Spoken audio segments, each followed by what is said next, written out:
সুপ্রভাত বন্ধুরা, welcome to বনিস diary. তোমরা সবাই কেমন আছো? আই হোপ সবাই খুব ভালো আছো। আমিও বেশ আছি। তো আমার ডায়েরি নতুন পেয়েছে তোমাদের আরও একবার ওয়েলকাম, আমার অনেক অনেক ভালোবাসা। দেখো সকালবেলা ঘুম ভেঙে চোখ খুলতে না খুলতেই দেখি মা আর দিদি মিলে কিন্তু কড়াইতে বেশ গরম গরম ফুলকো ফুলকো লুচি ভাজছে। আর এই ব্লগটা হচ্ছে ঠিক ষষ্ঠীর পরের দিনকার সকালবেলা।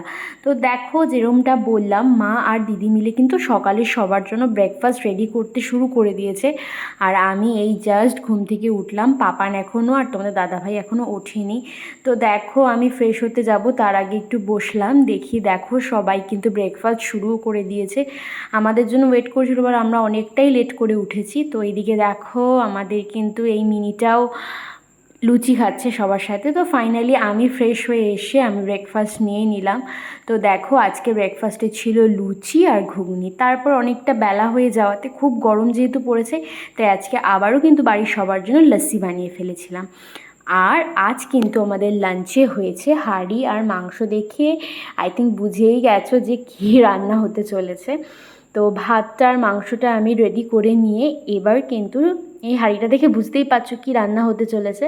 হ্যাঁ, আজকে হচ্ছে চিকেন বিরিয়ানি, কারণ দিদি এসেছে, ও আমার হাতে চিকেন বিরিয়ানি খেয়ে যাবে না, সেটা কিন্তু কখনোই হয়নি। তো তার জন্য দেখো কালকে এত কিছু খেয়েও কিন্তু আজকেও আমাদের জামাই ষষ্ঠী মানে শেষ হয়নি। তো আমি সবার জন্য বিরিয়ানি রেঁধে ফেলছিলাম, তাই জন্য কিন্তু আমি হাঁড়িটা নিয়ে বসে পড়েছি। এবার যে বিরিয়ানির থাকগুলো সেটা কিন্তু আমি সাজাবো।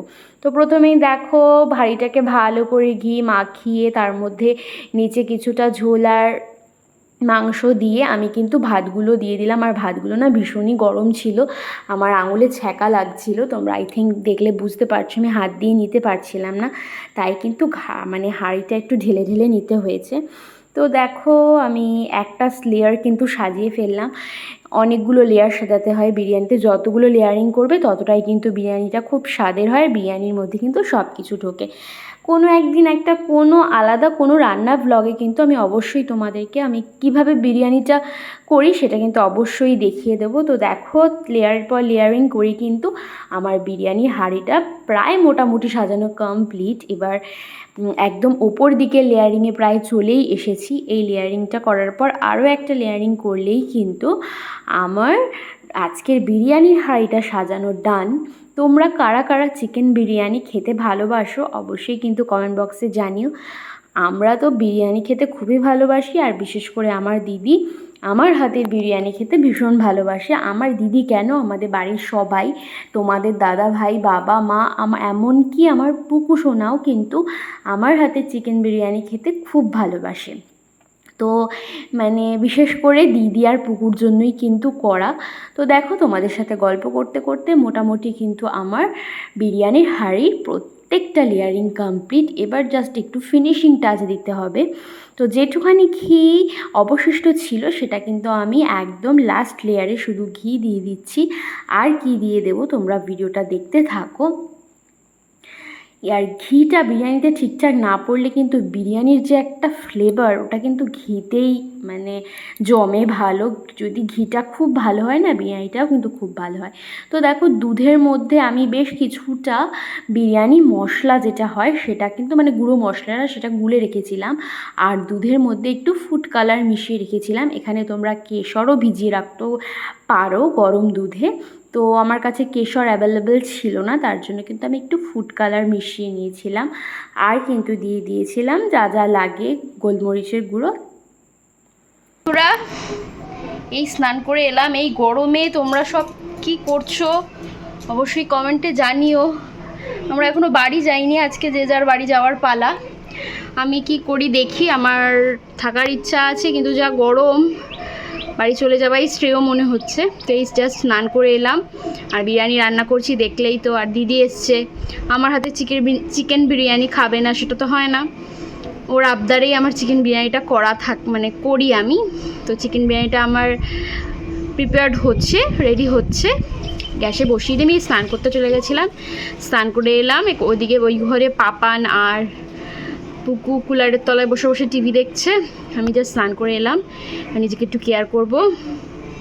তো তো ভিডিওটা কিন্তু কন্টিনিউ দেখতে থাকো, হাঁপিয়ে যাচ্ছি কারণ এত গরম আর নেওয়া যাচ্ছে না। জাস্ট কবে যে বৃষ্টি হবে, সবাই কিন্তু আমরা বৃষ্টির জন্য হাঁ করে বসে আছি যে কবে বৃষ্টি হবে।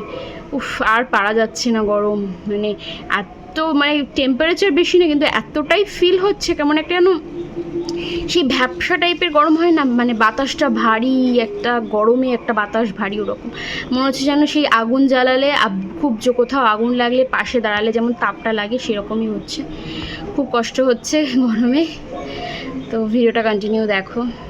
স্নান করে এসে একটু নিজেকে টাইম দিচ্ছি, কারণ আগের ব্লগে তোমাদেরকে আমি বলেইছি যে এবার থেকে আমি একটু নিজেকে একটু সময় দেব, কারণ আমার স্কিনটা প্রচণ্ডই ড্যামেজ হয়ে যাচ্ছে, প্রচণ্ডই কিন্তু ট্যানিং হয়ে যাচ্ছে, যার জন্য কিন্তু আমি স্কিনটাকে একটু ট্রিটমেন্ট দিচ্ছি এখন, মানে কেয়ার করছি, মানে বলে না কি বলবো, শেষ হতে চলছে বলে এখন হয়তো নজর নিচ্ছি। তার জন্য দেখো আমি স্নান করে এসে কিন্তু একটু হেয়ার সিরাম বলছি, সরি, ফেস সিরাম অ্যাপ্লাই করে নিয়েছিলাম।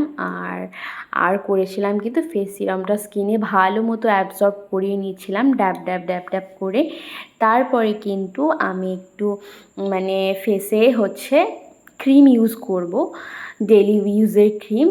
গরমকাল ভেবে অনেকেই এই প্রোডাক্টটাকে মানে স্কিপ করে যায় যে ক্রিম মাখবো তাতে আরও প্রচণ্ড ঘাম হবে, কিন্তু তোমার গরমকালেও কিন্তু আমাদের স্কিনে ময়শ্চারাইজারের একদমই প্রয়োজন। অনেকে এটা স্কিপ করে যাও, একদমই করবে না, ময়শ্চারাইজার কিন্তু অ্যাপ্লাই করবে। আর একটা জিনিস দেখো বন্ধুরা, এই গরমে আমার মুখে কত ছোট ছোট দানা বেরিয়েছে, এগুলো না আমার রীতিমতো চুলকায়ও, আমার খুব দুঃখ লাগে। তাই স্কিনে এইসব হলে না, মানে স্কিনটার রঙটা যেমনই থাকুক, দেখবে স্কিনে একটা মানে প্লেন ভাব আর গ্লো ভাব থাকলে আর যেন কিছু চাই না, সে কালার তুমি যেমনই হয়ে যাক না কেন, স্কিনটা একটু চকচক করলেই হয়।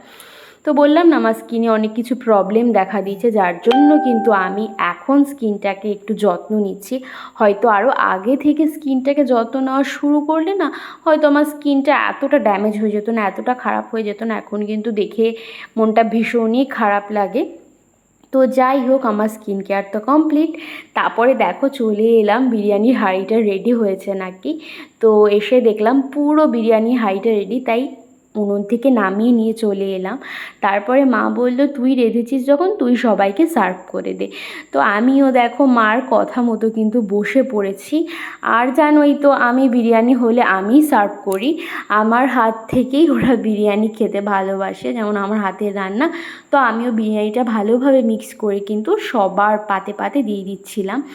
আর কাল মানে জামাইষষ্ঠীর আগের দিন থেকে তো আমাদের জামাইষষ্ঠী শুরু হয়েছে, জামাইষষ্ঠীর দিন, জামাইষষ্ঠীর পরের দিন, সব দিনগুলোই কিন্তু আমরা ভীষণই আনন্দ করে, ভীষণ জমিয়ে খাওয়া দাওয়া করে, মজা করে, গল্প করেই কিন্তু এইবারের জামাইষষ্ঠীটা খুবই দারুণ কাটলো, খুবই দারুণ। তাই জন্য কিন্তু সব কিছুই যেটুখানি তুলে ধরতে পেরেছি ক্যামেরায়, সবটাই কিন্তু তোমাদের সাথে শেয়ার করলাম। তোমরাই কিন্তু জানিও যে আমাদের জামাইষষ্ঠীর সেলিব্রেশন কেমন লাগলো তোমাদের। আর আগের ভিডিওতে মাকে যে গিফটটা দিয়েছিলাম সেটাও জানিও তোমরা কেমন লেগেছে।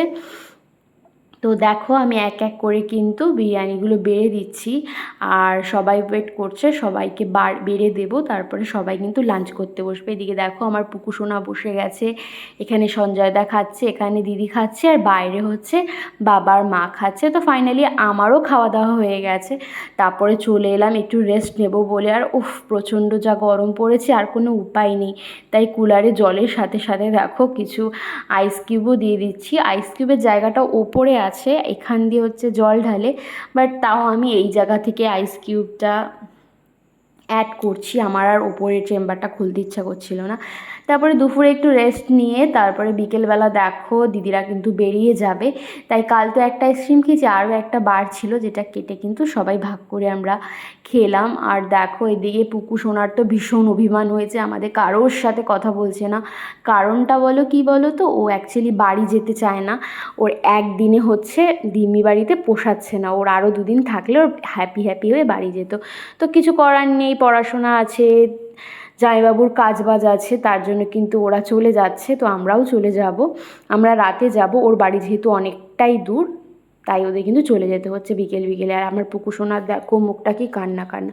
তা টোটোটা আসছিল, আমি ভাবলাম টোটোটা হয়তো পেয়ে যাবে, কিন্তু টোটোটা আর গেল না। এদিকে দেখো দিম্মি মা মানে পুকু দিম্মির হাত থেকে ব্যাগ টেনে নিয়ে নিচ্ছে যে তোমাকে যেতে হবে না, আমি একা ব্যাগ বই নিয়ে বাড়ি যাব। তাই দেখো মার হাত থেকে ওরমভাবে ব্যাগ নিয়েছে বলে সঞ্জয়দা বকলো। Bye bye. আর এই দিকে দেখো আমার পাপান সোনা তো ঘুমই ভাঙছে না। ওর দিদিয়া বাড়িও চলে গেল, কিন্তু জানতেও পারলো না। ঘুম থেকে উঠছেই তো খুঁজবে, ওটা হচ্ছে ওর দুষ্টুমির পার্টনার। পাপানকে ডেকে তুলছি, পাপান এই দিক থেকে ও দিক গিয়ে শুচ্ছে।